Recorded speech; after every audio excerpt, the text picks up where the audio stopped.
Hello, happy Saturday, Halftime TV viewers and subscribers. Welcome to another episode, and today we'll be doing a post-game reaction to that game, Jamaica versus Canada at the National Stadium. And we've been waiting for this game for quite some time. I think it's safe to say it's the longest we've waited for any football game in recent times, especially as fans of the Reggae Boyz. Now, this game was originally scheduled to take place last evening. However, due to the adverse weather conditions down there in Kingston, Jamaica, it could not go ahead. As such, it was rescheduled for 10:30 this morning, and 10:30 this morning was the kickoff indeed. I want to say big shout out to the sponsors, Quicklink Shipping. Anything you need whatsoever shipped into the island, Quicklink Shipping has you covered. And before we even go any further into our post-game reaction, I'm going to throw it out there to you, the viewers and subscribers, to let me know what you thought of the game in the comment section. What were your main takeaways? What were your assessment of the game? I'm curious to hear, because I watched the game in its entirety, and I have quite a few discussion points that I want to go into during this short 10-minute or so video. But before I go further, I'm opening the floor to you, my viewers and subscribers. But big game for Jamaica, big game for Canada as well. I think Canada will be extremely happy that they could have gotten a point at the National Stadium. They haven't secured victory in Jamaica for quite some time, and I think going into this game, we, the Jamaican fans, we were aware that the quality that the Canadian team possessed, we were aware of what they could do to Jamaica on their day. And going across the Canadian team again, and I said this before the game, if we're to go man for man, I don't think that the teams are too much. There isn't too much difference between both teams. Jamaica has Leon Bailey, who today was one of our key players. Well, going into the game, at least he was our key player. He was a top player.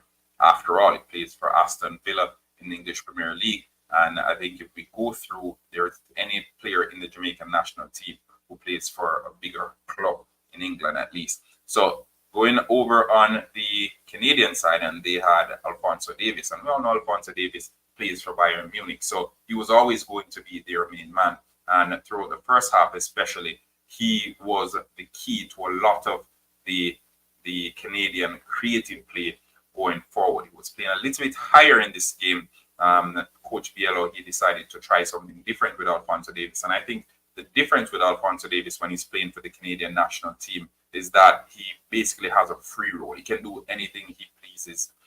Sometimes he's in left back, sometimes he's playing left wing, sometimes he's even in forward. So that's how versatile the player is. And at any given time, he can pop up in different pockets across the pitch. Speaking of the pitch, I must say, the pitch was in an atrocious state. I think during the first half, I saw Leon Bailey. He made a sharp turn, and he ended up on the turf. And I think for those who know what a yam hill looks like, I think that turn that he made, it could have taken out an entire yam hill. That's what it seems like from where I was sitting. So so much of the pitch came out, and I was wondering what was happening there. But again, we have to bear in mind that it was raining all day yesterday. The pitch is extremely soft, where a lot of the ball movements that we were expecting, although the field was not evidently waterlogged, we could see that it was still wet, and as such, the ball wasn't rolling how we wanted it to be rolling. But to the football now, I think the first half, especially the first 20 minutes or so, I think the Jamaican team, they looked as if they were going to win this game. Leon Bailey got 3 chances that he'll be kicking himself and thinking he should have done better in those instances. I think he lobbed the goalkeeper twice.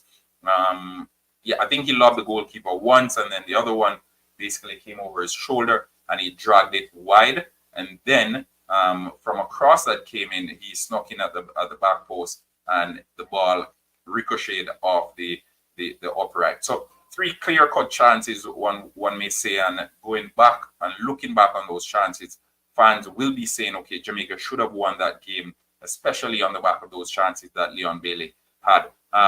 Brando saying poor team performance coupled with poor subs by the managers. defenders were ball watching, and we continued to hold up the long ball FC philosophy. True, I agree.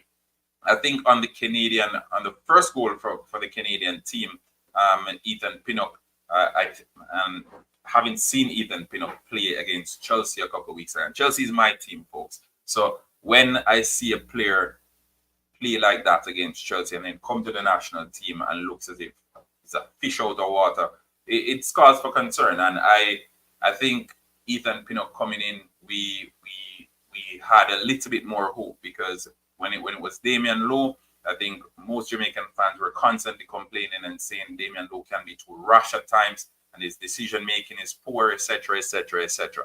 Now going to the game and seeing that Ethan Pinnock was on the starters list, I think it gave a lot more fans confidence that we could actually get something out of this game. And again, I think Ethan Pinnock was caught ball watching for that one. I think the lack of communication between himself and was it Lee? I think it was Greg Lee. Not sure, but himself and his fellow defender actually cost Jamaica that first goal. Overall, I think the missed chances in the first half, I think that's where we suffered, and I couldn't pick out 5 clear-cut chances that Jamaica created during this game. I think Shamar Nicholson's goal basically came out of nothing. It was a set piece. But still listening to hear if the referee's whistle was blown. I think the Canadian team, they were arguing that a whistle didn't go off either, and as such, the goal shouldn't have stood. I think initially the call was an offside. The referee went to the monitor and then ultimately decided that the goal was legitimate, but still question marks of the goal because the whistle, in my opinion, I didn't hear a whistle. So a lot of the players, it appeared they didn't hear a whistle as well. So that's a separate incident. But I think outside of that Shamar Nicholson chance, I can't pick too much chances in the second half from the Jamaican team. I can't count too many chances being created by the Jamaican team in the second half. I think the Canadians, they looked threatening as the game grew.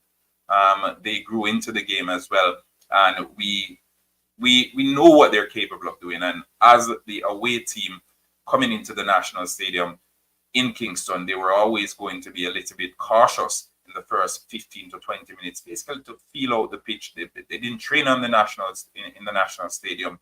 They don't know what the pitch is like. So I think the first couple of minutes, basically feeling out the pitch, getting a clear understanding of the surface, etc. And we saw Alphonso Davies basically setting up camp on separate areas of the pitch. I think he, having run there or whatnot, he realized that, okay, here is a little bit firmer, or I can actually get some traction if I'm to play in this area. And the coach allowed him to do that.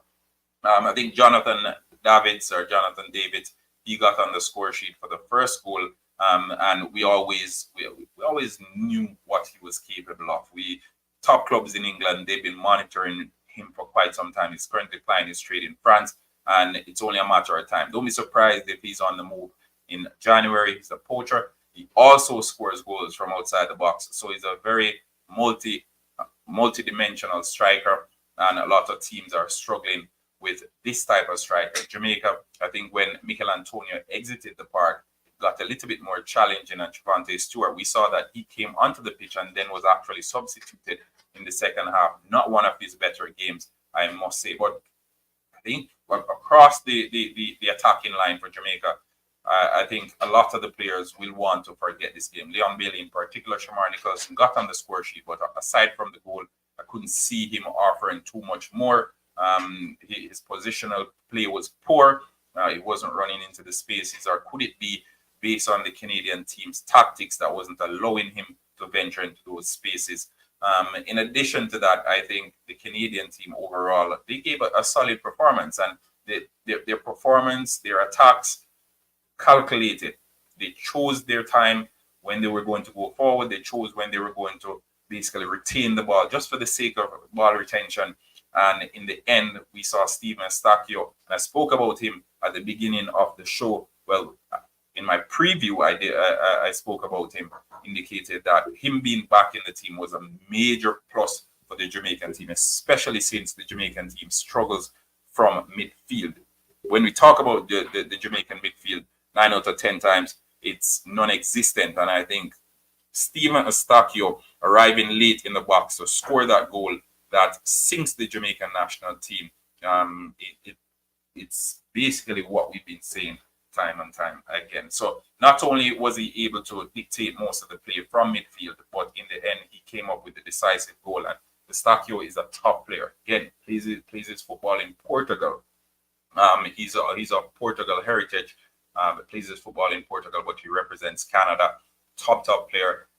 Tie that in with the quality that he has around him, then we see why the Canadian team came out victorious. But again, aside from the missed chances and the lapse in concentration from the defenders and the turf, there's work to be done from Jaime Hallgrimsson. I think with the proper players that he has, he definitely should be getting more out of them. But that's my opinion. Big up yourself, Mr. Mary Music, folks. Go ahead and check out Mr. Mary on Vivo. Some top quality tracks over there as well. But I'm curious to hear what you, the viewers and subscribers, have to say. Please leave your thoughts down in the comment section. Canada 2, Jamaica 1, and they play the second leg in the BMO Stadium in Toronto, Canada on Tuesday, the 21st of November, 2023. I look forward to seeing you guys there. Remember, smash the like button and subscribe to Halftime TV if you haven't yet done so. Until next time.